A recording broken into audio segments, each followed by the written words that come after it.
Dear friends, in the book example 8.5 फारच interesting problem आहे हा. आणि याच्यामध्ये आपल्याला एक गोष्ट समजते की जे लाऊडनेस आहे तो अल्जेब्रिकली ॲड न होता तो वेगळ्या पद्धतीने आपल्याला त्याच्याकडे बघावं लागेल. म्हणजे उदाहरणार्थ कसं की दोन साऊंड वेव्स दिलेले आहेत. एकाचा साऊंडनेस हा 60 डेसिबल आहे या प्रॉब्लेममध्ये 60 डेसिबल आहे आणि दुसऱ्याचा साऊंड वेव्ह चा 55 डेसिबल आहे. ओके, सो I1ची इंटेन्सिटी I1 ही 60 डेसिबल आहे आणि I2 55 डेसिबल आहे. आणि असं गृहीत धरा की आपण एक साऊंड हा वेगळ्या वेगळ्या पद्धतीने ऐकू शकतो.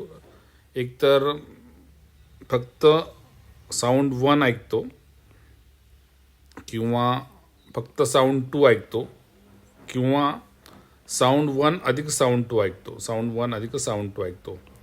तर साऊंड 1 फक्त ऐकला तर आपल्याला 60 डेसिबल इतक्या इंटेन्सिटीने आवाज येईल. साऊंड 2 फक्त ऐकला तर 55 डेसिबलने इतका आवाज येईल. आणि साऊंड 1+2 ऐकला तर आपल्याला असं वाटू शकेल की आपल्याला 115 डेसिबलने आवाज येऊ शकतो. ओके, परंतु तसं नाही आहे हे आपल्या या प्रॉब्लेमने समजतं. Okay, so what is a question? Wien heard independently, म्हणजे वेगवेगळ्या एकत्रित नाही तर वेगवेगळ्यापणे जर आपण दोन साऊंड वेव्स ऐकले तर एकाचं सेन्सेशन 60 डेसिबल आहे आणि दुसऱ्याचं सेन्सेशन 55 डेसिबल आहे. आता जर तुम्ही असं ठरवलं की हे दोन्ही साऊंड वेव्स एकत्र ऐकायचे, how much will the sensation be, किती सेन्सेशन असेल जेव्हा दोन्ही साऊंड वेव्स तुम्ही एकत्र ऐकता आहात, साऊंडेड टुगेदर, आणि ते फेजमध्ये इन फेजमध्ये आहेत. ओके, तर हा प्रॉब्लेम आपल्याला कसा सॉल्व करता येईल? तर त्यासाठी अगोदर आपण जे एक्सप्रेशन बघितलं आहे की L1 decibel, okay, L1 in decibel is equal to 10 times of L1 in bel. Okay, so bel हे युनिट आहे साऊंडचं आणि decibel 1 decibel is equal to 10 bel. Okay, तर हे आपल्याला अगोदर माहिती पाहिजे. So L1 in decibel is equal to 10 times of L1 in bel. Okay, हा एक कन्सेप्ट आपल्याला अगोदर माहिती पाहिजे की L1 in decibel is equal to 10 times L1 in bel. L1 is sound आणि L2 is also sound. Okay, आता L1 डेसिबलमध्ये बेलमध्येचा formula असा आहे की L1 इज इक्वल टू, L1चा फॉर्म्युला असा आहे, Lचा फॉर्म्युला असा आहे साऊंडचा की L is equal to log to the base 10 I1 upon L1चा formula I1 upon I0. Okay, आता हा झाला L1 इन बेल. सो ही टर्म आपण इथे जर टाकली तर आपल्याला फॉर्म्युला मिळतो L1 in decibel is equal to 10 times. हा फॉर्म्युला मिळतो. कुठला फॉर्म्युला मिळतो? L1 in decibel is equal to 10 times of log to the base 10 I1 upon I0. आता हा फॉर्म्युला मध्ये आपण L1ची किंमत जर घातली, L1ची किंमत किती आहे? 60 डेसिबल आहे.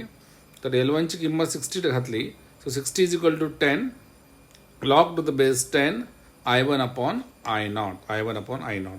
आता हा 10 ह्या बाजूला घेतला तर तो झाला 6. So log to the base 10 I1 upon I0 is equal to 6. आता हा लॉग बी काढला तर हा झाला I1 upon I1 upon I0 किंवा I1 upon I0.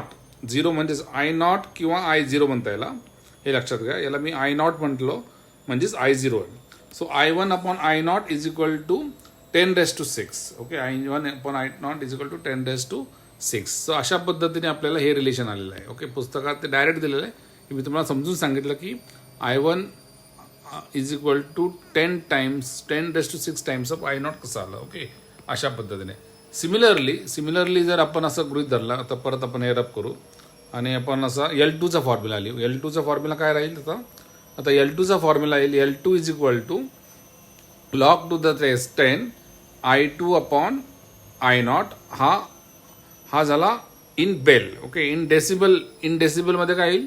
डेसिबलमध्ये L2 is equal to 10 times of L2 in bel. Okay, नाव L2 in bel is equal to I2 upon I0. Okay, म्हणजे तो फॉर्म्युला जाईल आता. आणि L2चा व्हॅल्यू आहे 55 दिलेली आहे. ओके, सो 55 इथे 55 झाली.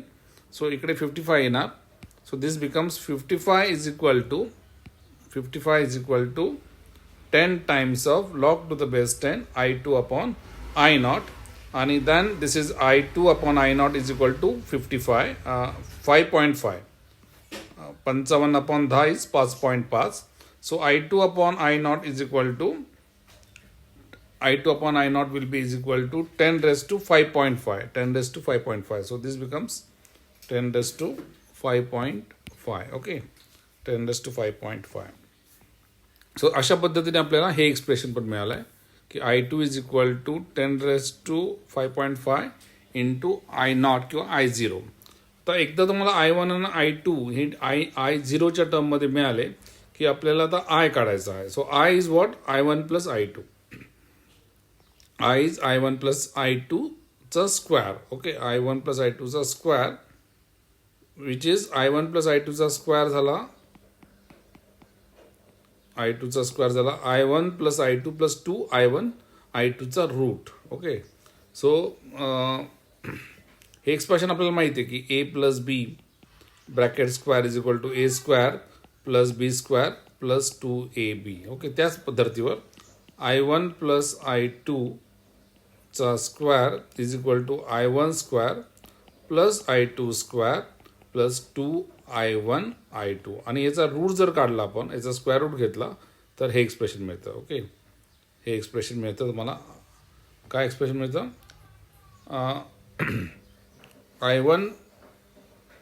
I1 plus I2 is plus 2 root I1 I2 is equal to I. Okay, is equal to I. Okay, because I1 plus I2 is I. Okay, so this I is equal to हा I square झाला ना. So I is equal to I1 plus I2 plus 2 root I1 I2. आता हे कशामुळे आलं तुम्हाला? Intensity आणि amplitude हे वेव्स कम्प्लिटली इन फेज असल्यामुळे आपल्याला हा फॉर्म्युला वापरता आला. ओके, हा फेजमध्ये नसता तर हा फॉर्म्युला वापरता नसता आला. हा फेजमध्ये असल्यामुळे ॲम्प्लिट्यूडचा जे रिलेशन आहे तेच आपण इंटेन्सिटीला सुद्धा लावतो. Okay, so A square is equal to A1 plus A2 square is equal to A1 square plus A2 square plus 2A1 A2.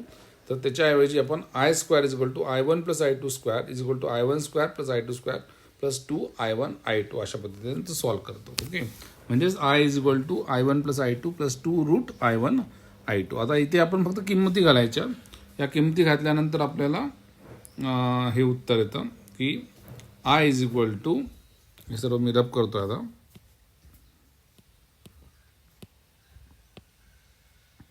आता तुम्हाला मिळेल ही term I is equal to 2.441 into 10 raise to 6 I naught. Okay, so I is equal to 2.441 into 10 raise to 6 I naught ही term मिळाली.